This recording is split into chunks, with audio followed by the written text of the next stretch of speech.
love this. I love this book. It's a little hidden gold mine, if you will. And me and Lydia were talking right before the service. Nobody else was here. I was trying to talk to her through the story where we're going. And there's different books there were different prophets that were written at the same time. And I could barely remember. I mean, I wrote it down and I could barely remember what it was because there's what we call minor prophets. They're very small books. Not minor that they're not important, but minor. They're very, very short and you can miss them. Or you can go, well, you assume that they're not that important, and they really are. And so before we get into the story, you can turn to Ezra chapter 3. We're going to finish that chapter today. And when I was a kid, there was a beautiful thing that came in the mail every single right before Christmas. Do you guys remember the Sears catalog? I don't even know if they still exist. Do they still exist? Maybe. I mean, they had everything. They had toys, video games, guns and ammo, right? Stuff like that, right? That was where you probably went right before Christmas. You're like, I want this one, right?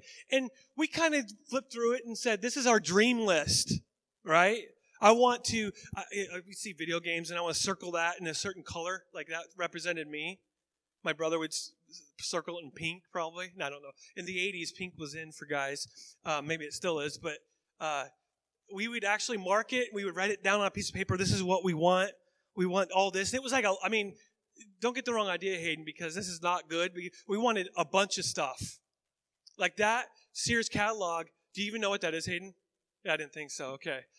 It was this magical book that if you just wished and you prayed and you just hoped, it would magically show up under your tree. So we'd say video games and toys and He-Man and all that kind of stuff. We would write it down, and I was prepared to get all that stuff. And so I'd give the book back to my parents. I'm like, okay, that's what I want. And they say, we try as best as we can. Which in my 5-year-old mind, 6-year-old mind, it meant you're going to get everything. That was the promise was this, and my expectation was this. And the results, you can probably guess, was not this. My expectation was this, but I got a completely different thing. For example, I wanted something, this is just an example. I wanted the video game that had Super Mario Brothers on it. Now, I already had it, but I wanted Super Mario Brothers Part 2, which I loved. And all of a sudden, I might not have got that, but I got a picture of Mario. That's a little bit different than getting the real thing. So, Christmas morning, we go up there, we rip open the presents. Speak guys who open presents really slow. You guys do that? You're like, or do you rip it like you're an animal, right? Like you're an animal that is just the cat needs to get out of the box, like, and that's how we were. And I remember going, I'm kind of disappointed because we didn't get what we expected. We didn't get what we thought was promised to us. My mom and dad said, we'll do the best that we can, which I interpreted as you're going to get everything that you ever possibly wanted. That's a 6-year-old thinking. That's a 40-year-old thinking, right? For some people. And so think about your own life for a second. Maybe not the Sears catalog, but your own personal life. Have you ever expected a specific thing in your life and the results did not match your expectation? The promise that you thought in your life did not match what actually took place. Maybe a friend of yours said they were going to be there any given time. If you're struggling, you give me a call at any given time, and then you tried calling them and they said, oh, I'm asleep, something like that, or they didn't answer their phone. And you're like, they weren't there for me. Or maybe you expected extra money for the month, or maybe this year you thought extra money was coming your way, and so you were going to catch up on bills, which is always a good thing, right? Or you had extra money to play with a little bit, like there's play money. What did my mom used to say? Mad money? Yeah, mad money. I don't know what that even means, but just whatever. Just some money to play with a little bit, or you could get things done around the house that you always wanted. Because how many of us like those little surprises? Once in a blue moon, you get extra money that you weren't planning for.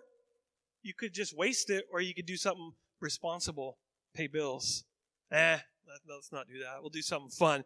And maybe let's even go to God for a minute. Maybe for a long time you thought God promised you a specific thing, and the results are not there that you thought. Or say God did promise you something and you wanted it right now. And maybe you wanted it for 30 years. And for some reason, I'm not going to speak for God here, but for some reason, God hasn't allowed you to have whatever he promised you yet. See, the differences between promises and expectations, which, by the way, is what we're talking about today, week 4 of our Ezra series, from ruin to restorations, because sometimes we don't hear the promises that we think we really hear, because sometimes I think God as a cosmic genie in a bottle, or a Santa Claus type figure, right? Or he is like, God gives you a Sears catalog to go through. You say, okay, get whatever you want. And you go, okay, I want that, and I really want that one, and I want that. I want a really cool car. How many of us would want a Chevy, 1957 Chevy Bel Air? Are you there? That for my next birthday. 57, right? It has to be 57.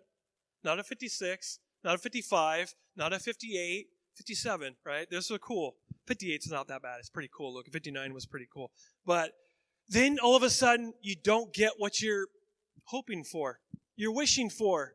If I could just wish upon a star. I'm not going to start singing Disney, but, if I could just wish upon God's great genie lamp, and I have to do is, if I pray a certain way, that I kind of back him into a corner. Do you know how dangerous that is? If we're not listening to what God is actually saying to us, we have all sorts of expectations that don't come about. And you know what happens when we have expectations that don't show up? Disappointment. How many of us have ever been disappointed in life? I don't know if there's ever, maybe, there might be a few things that are worse than discouragement and disappointment, but it's on the top 10 for sure. Where if you're experiencing disappointment and discouragement, it's pretty rotten to experience that. When you don't have to be a little kid to feel discouraged or disappointment. You're like, I thought that life was going to be this way. Well, we're going to jump into Ezra 3. And you know what? So far, the story's been really good to me. Has it been okay for you? You're reading this thing and people are excited about God.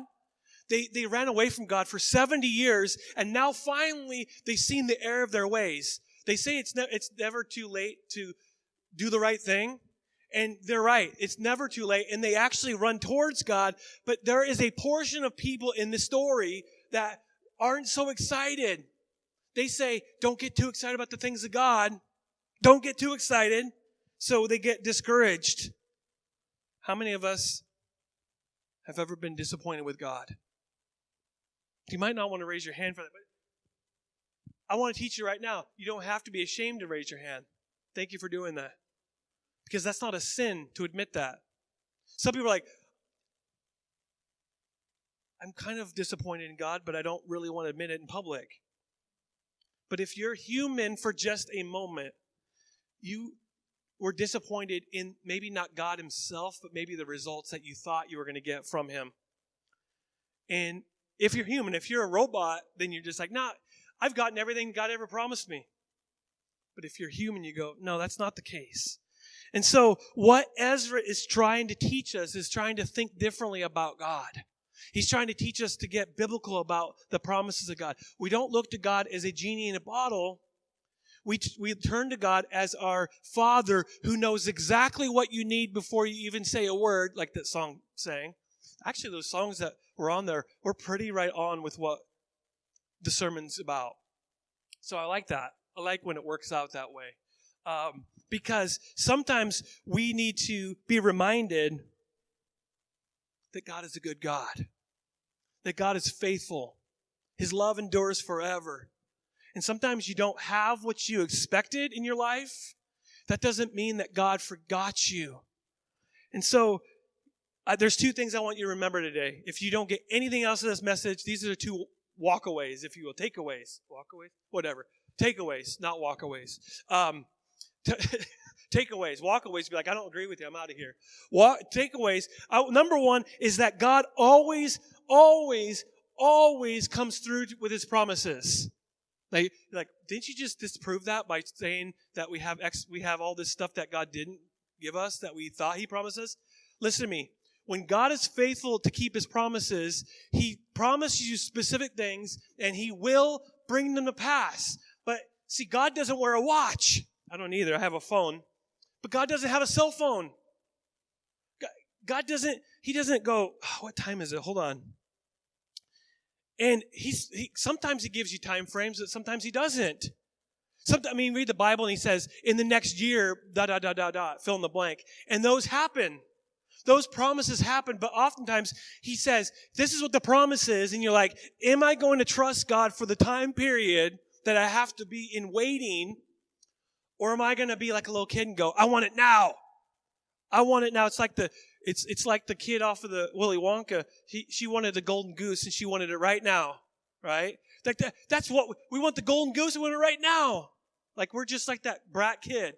Any of us ever seen that? The kid, that girl is just, she needs to go home and go to her room for a little bit and take a nap or something.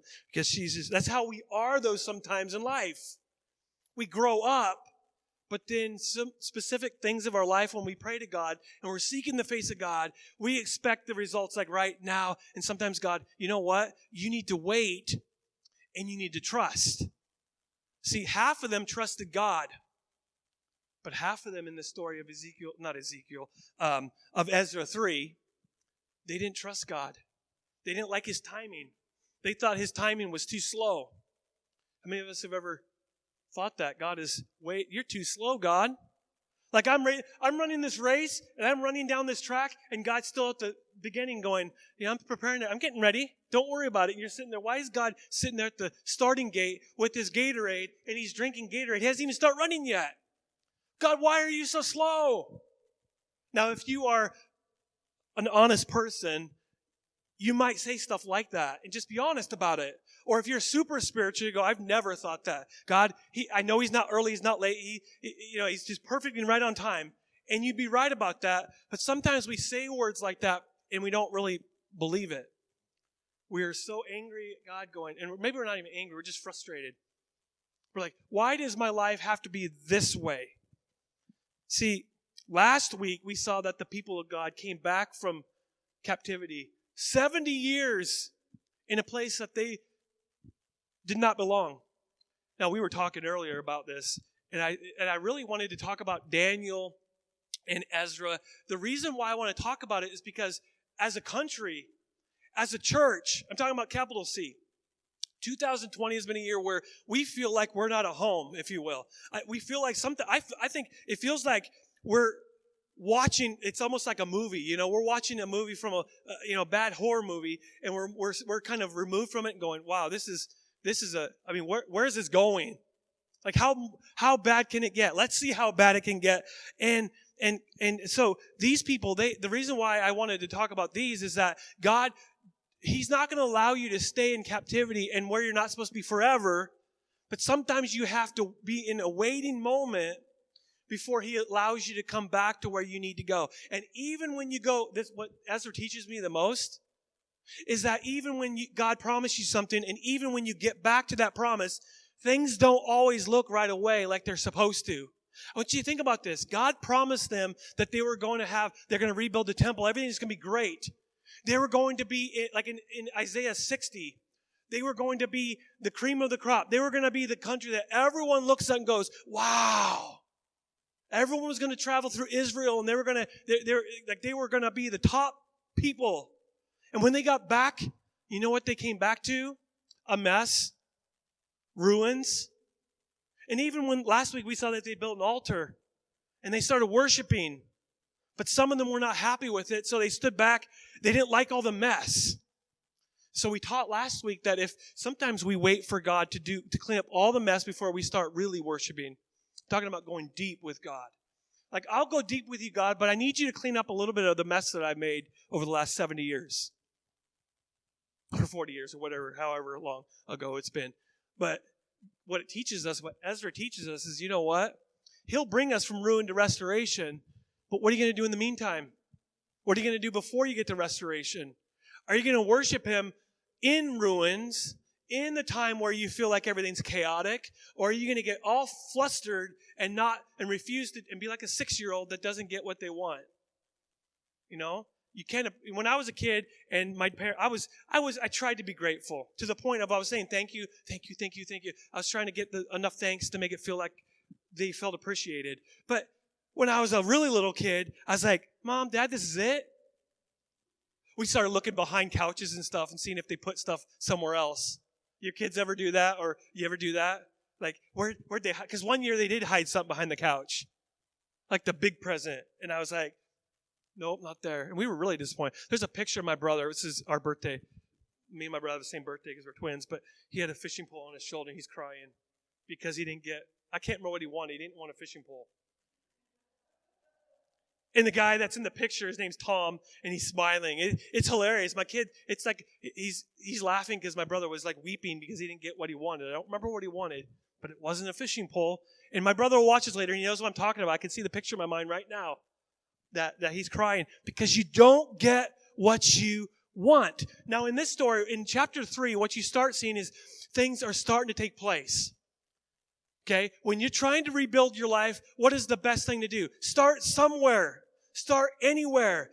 If you want to remove a mess, start with one brick, right? Don't get overwhelmed by how much there is.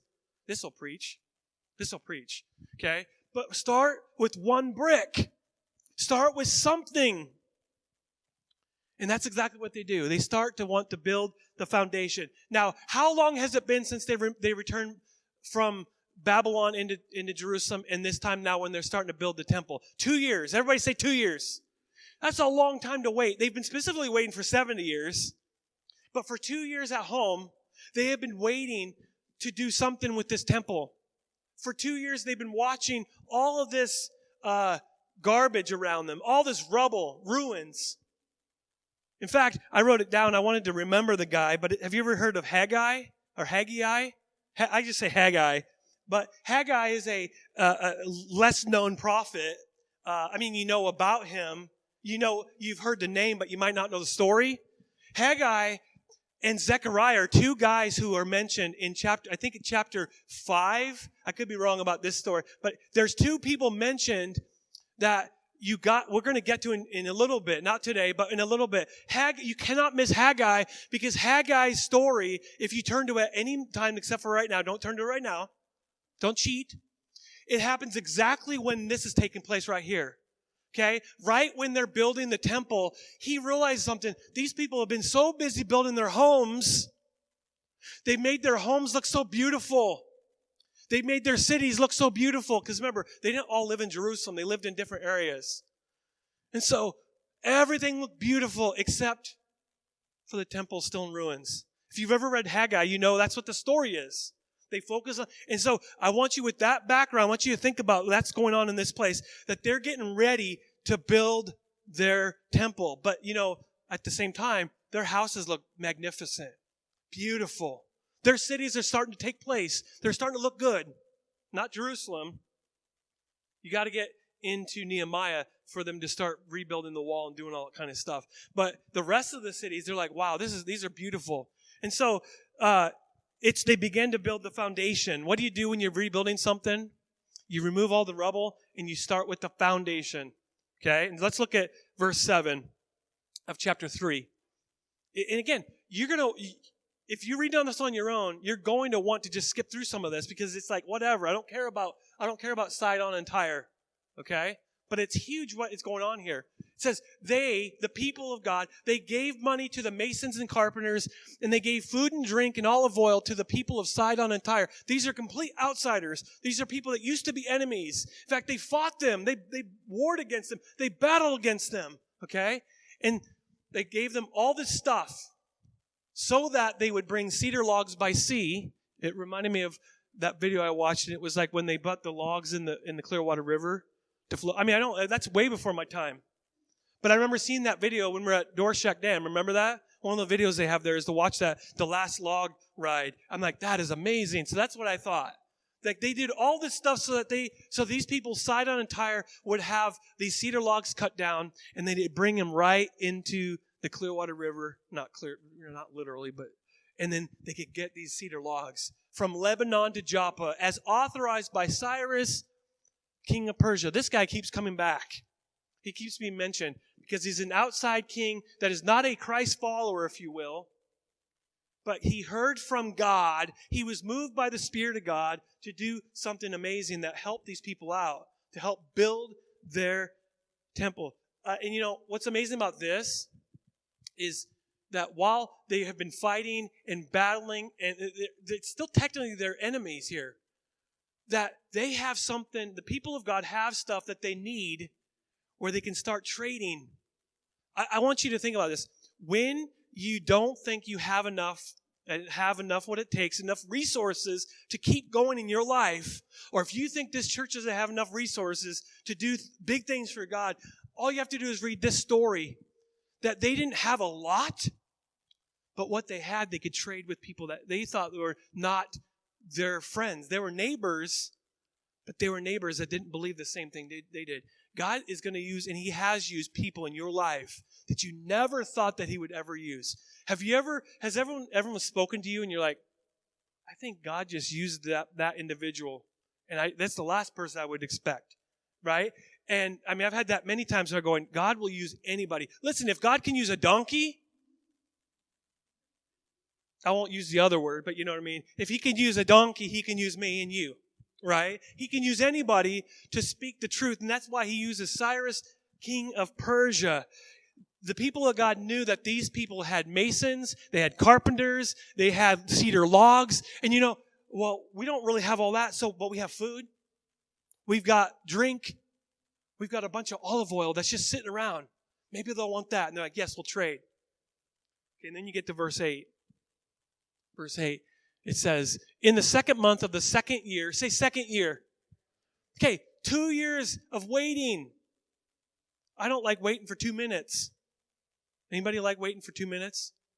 If you got to order something, prescription, and you got to wait 2 minutes at the drugstore, you're like, I'm just leaving. I'll come back. How long? Couple minutes. Whatever, however long it was. But in the second month of the second year after the arrival at the house of God in Jerusalem, Zerubbabel, son of Shealtiel, Joshua, son of Jozadak, and the rest of the people, the priests, the Levites, and all who had returned from captivity to Jerusalem, they began the work. Better late than never, I say. 2 years of doing what? Building their homes, building their cities, making them look great. We'll get to that in another week. And they appointed Levites, 20 years old and older, to supervise the building of the house of the Lord. Somebody has to hold the shovels up and supervise, right? The supervisors always do that. You know that. We like to think that they were praying. They probably were and worshiping, but I know they were holding up their pitchforks or whatever. They were just sitting there going, okay, come on, guys, let's go. That's not right. That log doesn't go there, right? That's what they were doing. Verse 9. Joshua and his sons and brothers, and Kadmiel and his sons, descendants of Hodaviah, and the sons of Henadad, and their sons and brothers, all Levites, they joined together in supervising those working on the house of God. How many of you guys, when you work, do you have like 20 supervisors? I do. I got like 20 people literally that try to speak to me and correct me, and you're not doing it right, this kind of thing. That's fine. But I know the feeling here, like a bunch of Levites, that they're like, hey guys, let's make sure they're doing this the right way. And I do appreciate that. I appreciate they're not just throwing things together. Like when the things about God, we don't just haphazardly just throw things together. Even when we do the worship on YouTube, we're not just kind of throwing songs together. We're not just going, we really think about how, and I know this for years for the worship team. It's not just throwing songs together. It's not just preaching a good sermon. You really, how you're preparing and planning and doing all this preparation stuff is so important. We talked about this last week. But the way that you prepare for a move of God is so important. It's not just about showing up when God's going to do a move. It's showing up before God does something to get ready for it. And that's exactly what they're doing. I do appreciate that. And it's really interesting because for 2 years, they've been waiting for this moment. For 2 years, they didn't have a temple, but they had the altar. They'd have worship service outdoors. They had worship services amongst the rubble. And there were some people that were in mourning, sad, because they knew how far they had fallen for the last 70 years. Some of the older people, you'll notice in just a moment, some of the older people remember what it was like in the old days and how close to God they really were and how far they've really fallen. Okay? The things that I notice about these things, because it's easy to skip over these things and go, okay, wow, they talked about Joshua and Henadad and Hodaviah. Anybody hear about Hodaviah or Henadad? I think it's a cool name, but I don't think I've ever heard of him before, except for right here. I could be wrong about that. But like in Joshua and his sons and Kadmiel, it's easy to want to skip it. But this is how I read it. I read this, and I say this a lot, and I hope that you guys take it to heart. When you read the Bible, especially when it comes to stuff like this, you read it like you're someone from that time frame, and it will change the way you read it. I read it like I was someone from 500 BC. 500 years before Christ was sent to this earth, he was born. I read it like someone who would read it for the very first time. And you know what I learned about this? I learned that God provided for the people exactly what they needed at the right time. They had the personnel amongst them to do what needed to be done. They had a high priest in Joshua. Okay, he came from a high priest family, and so it was obvious he was going to be the next in line. God had called him. Then you had Zerubbabel, who came from the kingly side of things. God provided them a priest and a king. God provided them a priest and a king. And not only that, God provided them neighbors who, from the outside, looked like enemies. But God provided them neighbors that had the right resources. And God said, you know what? You have olive oil. It doesn't seem like that big of a deal, but it's enough to trade to get exactly what you need. So when I read this thing, I'm like, I don't want to just skip over and go, that's stupid. I go, you know what? Reading this reminds me that God is faithful. Reading this reminds me that God is a providing God. That you might not have what you think you need or what you want, but God has given you exactly what you possibly really, and I'm talking about really need. You have people amongst us. We have people amongst us that have giftings, and God is calling you to do specific things in your life and in this community and in this church. God is calling you. We have the resources. We don't need to wait for the right person. We don't need to wait for the right thing. We need to know that God is bringing together all sorts of things. And sometimes we wait for 2 years. Sometimes we wait for 20 years. How many of us are in a hurry? I've said this a lot, and I'll say it again. God doesn't have a watch. And apparently, according to some people, he's not in a hurry. Thank God he's not. Because if he was in a hurry, I'd be going to hell. This is the reality. I'd be going to hell if God was in a hurry. Okay? He's been patient with me. He's been kind with me. He's been patient with you. He's been kind with you. Okay? And so, I like this. God is providing everything. I wrote this down this morning in pen. God is giving them everything they need at the time they need it. Never early, never late, right on time. Okay? And again, we know his timing is not always like our timing. My timing is yesterday. I want it to be done right now. If I go to a coffee place, I want the coffee done. I want it done perfect, but I want it done fast, which doesn't always happen. To get good coffee, it takes a little bit of time. It takes a little bit of time. Verse 10. When the builders laid the foundation of the temple of the Lord, okay, just think about the top layer. They took all the rubble off. They kept some of it and sealed some cracks. Then they brought more brick down and they laid it all down. It said, the priests in their vestments, they're all proper. They're ready. With the trumpets, everybody say trumpets? Man. And the Levites, the sons of Asaph, with cymbals. Say cymbals. Cymbals! That's why I brought a cymbal. Well, this is the closest I got to a cymbal. You know, they had the like loud cymbals. I want you to think about a cymbal for just a moment, right here. I like that. I won't hit it hard. I won't make you guys. I like drums. Anybody like drums? Like your favorite thing? Like I really appreciate a good drummer that can lead sing too. Like Phil Collins is pretty cool. I think that's pretty cool. Anyway, but this is exactly, I don't have a trumpet, so I didn't bring my trumpet with me today because I don't have one. But the Levites, they took cymbals, they took their places to praise the Lord as prescribed by David, king of Israel. With praise and thanksgiving, they sang to the Lord. Let's sing this. Let's say this together. He is good. His love towards Israel endures forever. He is good. His love endures forever. Sing praise, sing praise. Okay, that's why I chose the first song today, because we sing that a lot. And we read that a lot in the book of Psalms. They're singing a song from their heart. And it says, all the people, how many people? All the people gave a great shout of praise to the Lord because the foundation of the house of the Lord was laid. Okay. I want to pause right there. Because in this story, there's a reason to celebrate. Because what was in ruins and shambles is now a foundation. Now, some of us, we would not bring out the symbols yet. Because we're like, hey, we would do that and go. Some of them would be going, let's do this. And all of a sudden, people would say, hey, you be quiet. You're being too loud. You're being obnoxious. You're celebrating. It's just a foundation, people. You haven't even laid the walls yet. Where's all the cool stuff? Where's the coffee pot? That's cool stuff to me. Where's all the good coffee at? Where's all the cool lights? Wow. They didn't even have cool lights. I mean, shame on them for celebrating.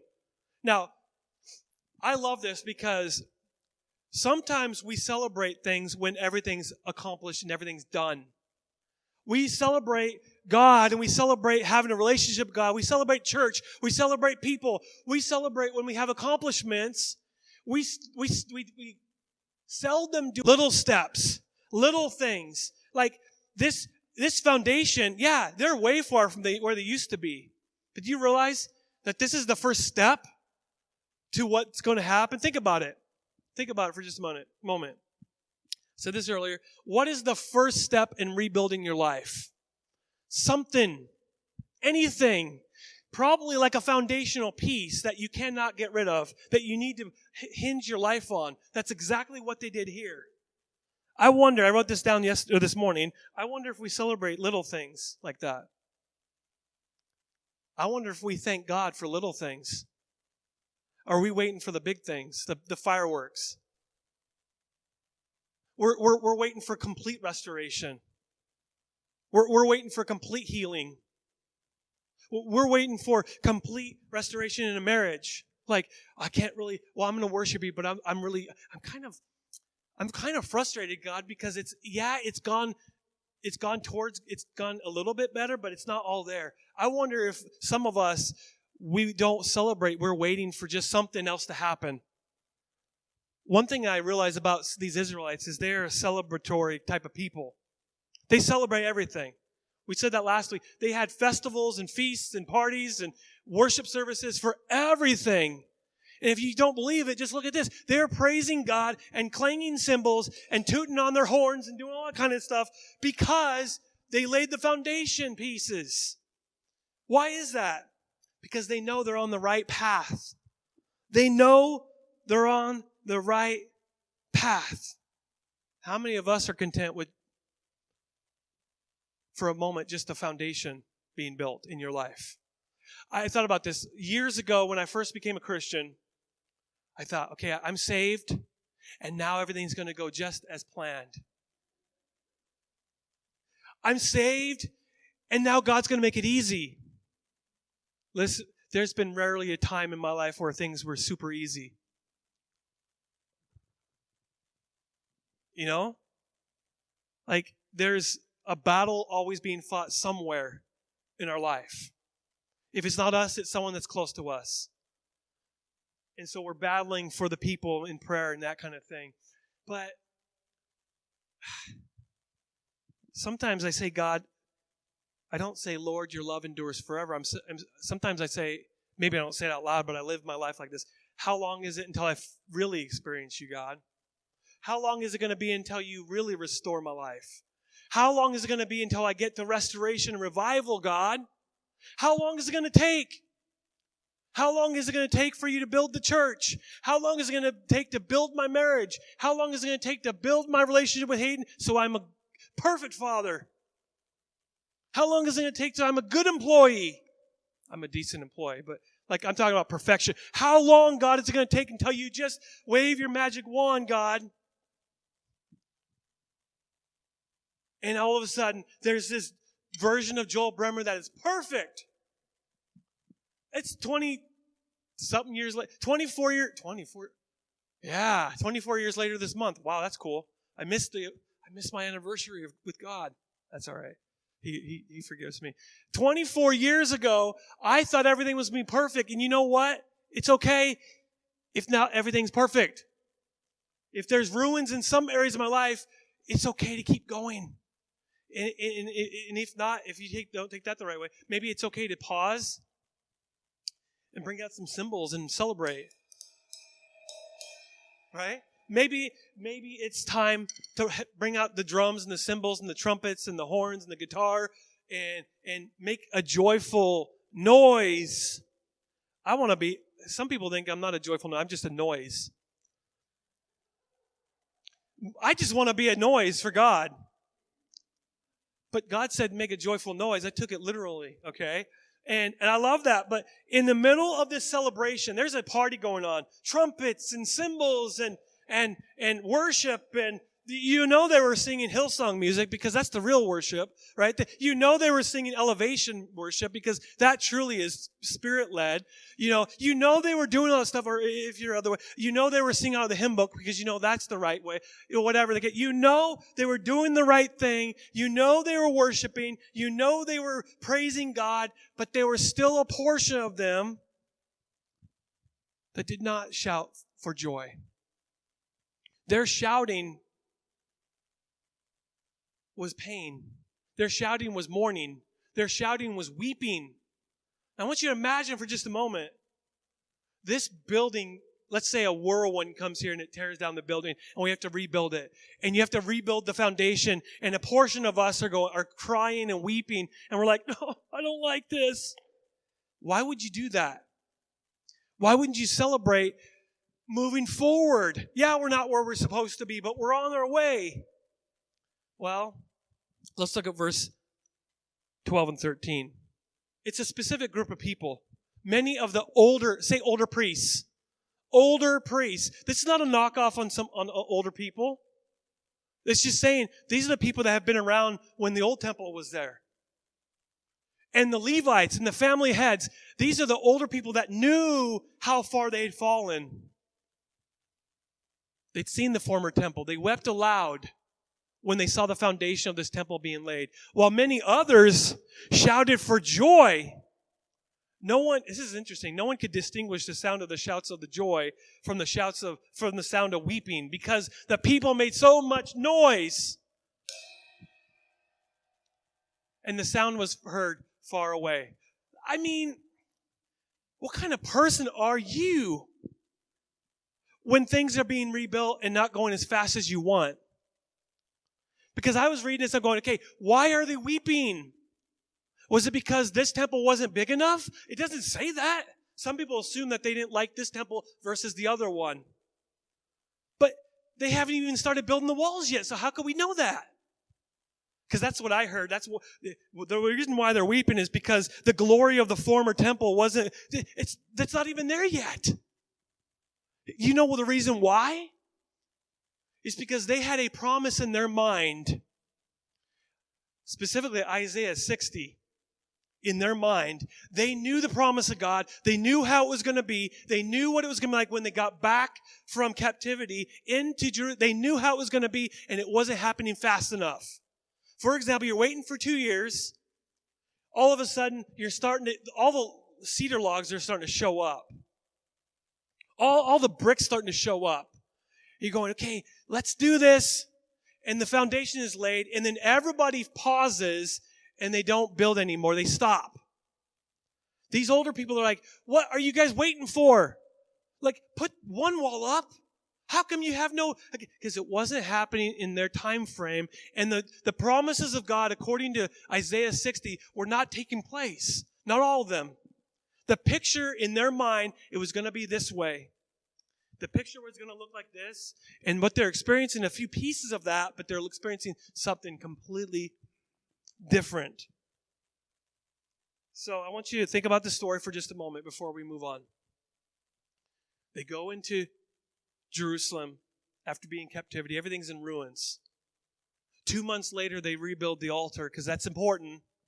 Focus on God before you focus on anything else. And then 2 years later, after 2 years of waiting, they start building the pieces. They start putting together the foundation. And then they go, okay, guys, we need to stop. Okay, who's got the cymbals? Oh, Joel's got the cymbals. Okay, I will. All right. I should have got a trumpet for this. That would have been awesome. Anybody have a trumpet? Nobody's got a trumpet. Perfect. That would have been awesome. That would have been... Who? Ron, you have a trumpet? You should have. Okay, anyway, let's go. That's okay. I don't know. But so they say, we need to pause and we need to have a worship service. Half of them are like, that's exactly what we need to do. That's it. I'm for you. Let's go. Then half of them like, this is not what we want to do. We've read in Isaiah 60, and that's not how it's supposed to be, people. Why are we waiting? Why are we waiting to do anything? So half of them are celebrating corn, and half of them are crying, and they're blubbery. This is as loud as the shouts of joy. I don't know if you've ever been really loud with shouts of joy. Like the Seahawks win the Super Bowl. That was pretty loud. Then last week, I thought they won the game, and I was shouting for joy, and the flag was thrown. You know, then that was a premature celebration there. That was horrible. But half of them are going, no! Before we read the next portion, what kind of person are you? Are you a person that celebrates even minor things? I wouldn't consider a foundation minor, but if you're in a hurry for other things, you don't stop for things like that. Now, turn to Isaiah 60, and if you can't find it, Isaiah 60, right? It's going to be up on the screen, but this is the promise that they would have remembered, and this is why they're weeping. I want you, as we're reading this, I want you to look at how God is describing the people of Israel. Okay? God is describing them as someone that is royalty, that everyone considers royalty, that they are like the cream of the crop. And they're not experiencing that, not yet. They're in the middle of building things. And it says this, foreigners will rebuild your walls. I mean, that's kind of technically true. They get the cedar logs from foreigners. And their kings will serve you. That's true. Though in anger I struck you, but in favor I will show you compassion. Are you joyful for that compassion? Your gates will always stand open. Pause. Their gates are still in ruins. So it's not completed yet. God hasn't completed his promise yet. That's part of it. They will never be shut day or night so that people may bring you the wealth of the nations. Their kings led in triumphal procession. For the nation or kingdom that will not serve you will perish. It will be utterly ruined. The glory of Lebanon, there goes that name again. That came true. The glory of Lebanon will come to you, the juniper, the fir, and the cypress together to adorn my sanctuary. And I will glorify the place for my feet. In other words, you're going to build this place, and I'm going to live with you. I'm going to be your God. You're going to be my people. The children of your oppressors will come bowing before you. All who despise you will bow down at your feet and will call you the city of the Lord, Zion of the Holy One of Israel. Pause for just a moment. Imagine getting this promise and you've experienced 70 years of being everyone's garbage. No one talks about you. Look, they talk about the former glories, but look at how far you've fallen. And if anything, you're like the dust under the car that's been shoved under the rug. Nobody even cares about you. You're just forgotten. All of a sudden, God says, "No, you're not going to be forgotten. You're going to be the best. Everybody's going to be envious of Israel." And it just wasn't happening. Although you have been forsaken and hated, with no one traveling through, because why would they go through something that was on ruins like that? I will make you the everlasting pride and the joy of all generations. You will drink the milk of nations and will be nursed at royal breasts. That's a weird way of saying, you know what? People are going to call you royalty. You're going to be friends with kings. You're going to be friends with nations. They're going to bless you. They're going to love you, that kind of thing. Then you will know that I, the Lord, am your Savior, your Redeemer, the mighty one of Jacob. Instead of bronze, you're used to something minor. Instead of bronze, I'm going to give you gold. Okay, cool. And silver in place of iron. Instead of wood, I'll bring you bronze. So I guess they're getting their bronze back. Just threw that out, right? I'm going to take away the bronze, but I'm going to give it back to you this way, right? And I just thought that was kind of funny. But in iron, in place of stones, I will make peace your governor. Think about that for just a moment. Peace in Israel. Like, think about it for just a bit. Like, peace is going to be your governor, and well-being is going to be your ruler. In other words, everything's going to go well for you. You're going to be blessed. No longer will violence be heard in your land. No ruin or destruction within your borders. But you will call your walls salvation and your gates praise. Think about the history of Israel for just a moment. Has there been a lot of time over the history of Israel where there wasn't some battle or war going on there? Has peace been the ruler over Israel for the last 2,500 years? Not much. Not often. It's not that, there's a few pieces here and there over the last year, right? But over the last 2,500 years, it's been rare to have peace over there. Salvation is going to be what your walls are called. Your gates will be called praise. The sun will no more be your light by day, nor will be the brightness of the moon shine on you. For the Lord will be your everlasting light, and your God will be your glory. And your God will be your glory. Your sun will never set again, and your moon will wane no more. The Lord will be your everlasting light, and the days of sorrow. Pause. Look at the mourning, weeping, crying, and all of a sudden you read this, and the days of sorrow will end. What is wrong with these people? One more slide. Then all your people will be righteous. I thought that was pretty funny. I don't know. And they will possess the land forever. They are the shoot I have planted, the work of my hands, for the display of my splendor. Listen to this, they felt the least forever. The least of you will become 1,000. The smallest, a mighty nation. I am the Lord. In its time, I will do this. How? Swiftly. Okay, so that's like on equivalence with the book the Sears catalog that I had. I'm going to circle this. I'm going to give it to my parents, and they're going to do it, and they're going to do it swiftly. They're going to get the stuff. My thought for swiftly when I was a little kid is different. When you're on a long road trip, man, if you're a little kid going to Lewiston, are we there yet? No, Hayden, when you were little. We just got out of the driveway. We still got an hour or so. We got a little bit more than an hour. See, they assumed that all of this was going to be swiftly. The older people knew this. The younger people were too young to understand this completely. They didn't understand all the promises that God gave. They just wanted to rebuild things. They celebrated, they worshiped, they clanged cymbals. I'm just going to keep doing this because I brought it from upstairs. We don't have it downstairs from here. They wanted to clang the cymbals. They wanted to toot the horn. They wanted to do all this celebration. But the people that had seen the splendor of the past, they didn't want to participate in the celebration. Why? Because it wasn't happening as fast as they thought it would. What they envisioned, what they had planned, did not come to pass. For example, in this passage, they knew that God was going to be their ruler. God was going to be their king. God was going to guide them and lead them. But one thing I haven't mentioned this entire series, and I've been holding off till right now, even though Cyrus was providing them with whatever they needed, one thing that you might not have realized is that during this time, Cyrus, king of Persia, owned them. Okay? They were not their own people. Persia owned them. And so think about this. You're building this temple and you're like, we're not really our own people. The Persians own us. So whenever that they get really mad at us, the rug's going to pull out under my feet and everything's going to collapse.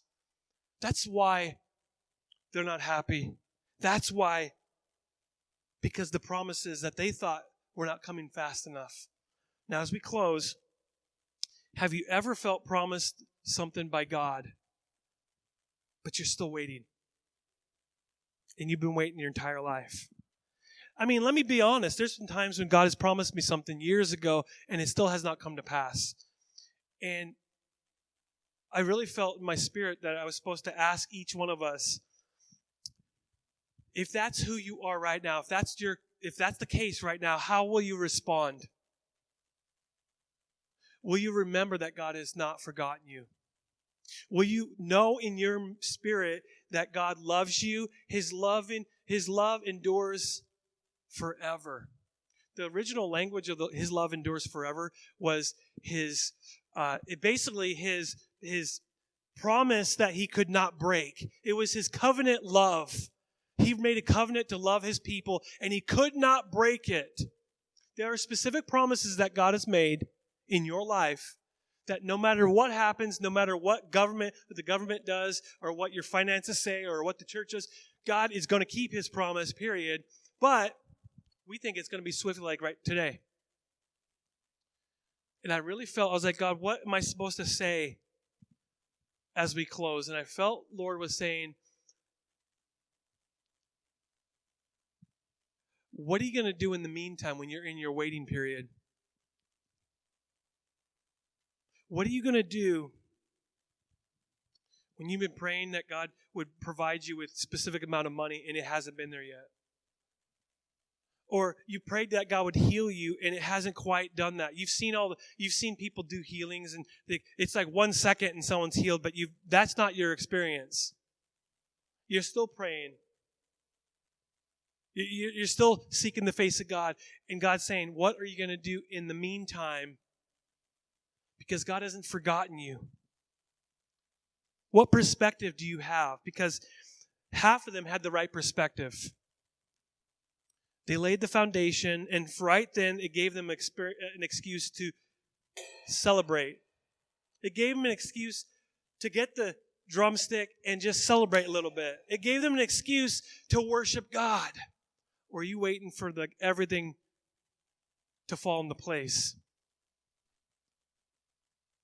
Because this is the second week in a row that I've kind of observed. And when I asked the question that basically, when you became a Christian, you said yes to Jesus and maybe you assumed everything would go right and perfect and everybody kind of chuckled. Because you know that's not how it was or how it is. So my question as we close,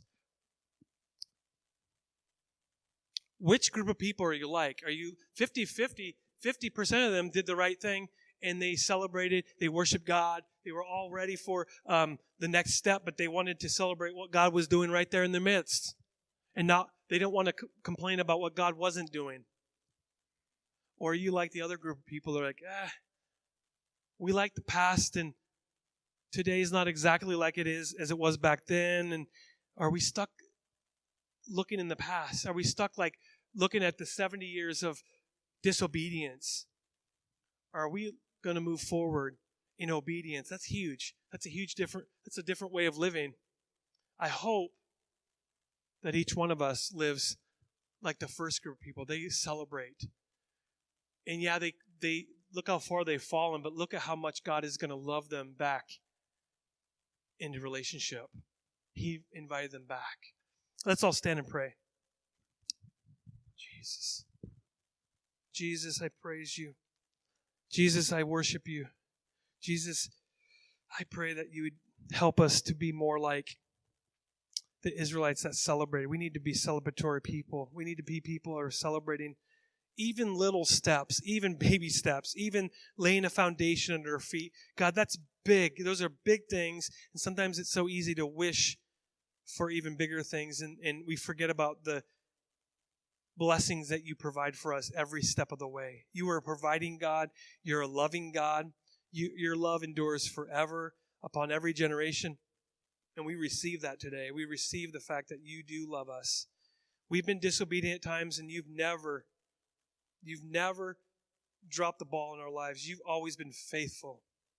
And your promises are going to come to pass, and we trust you in the meantime. Sometimes it seems like it's bleak and hopeless, but it is there, and we trust you, God. In the meantime, we're going to worship you. In the meantime, we're going to make a difference in this community. In the meantime, we're going to seek your face, and we're going to enjoy our relationship with you.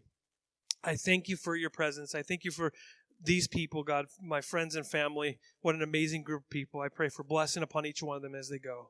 We thank you in Jesus' name. And everyone said, amen. God bless you.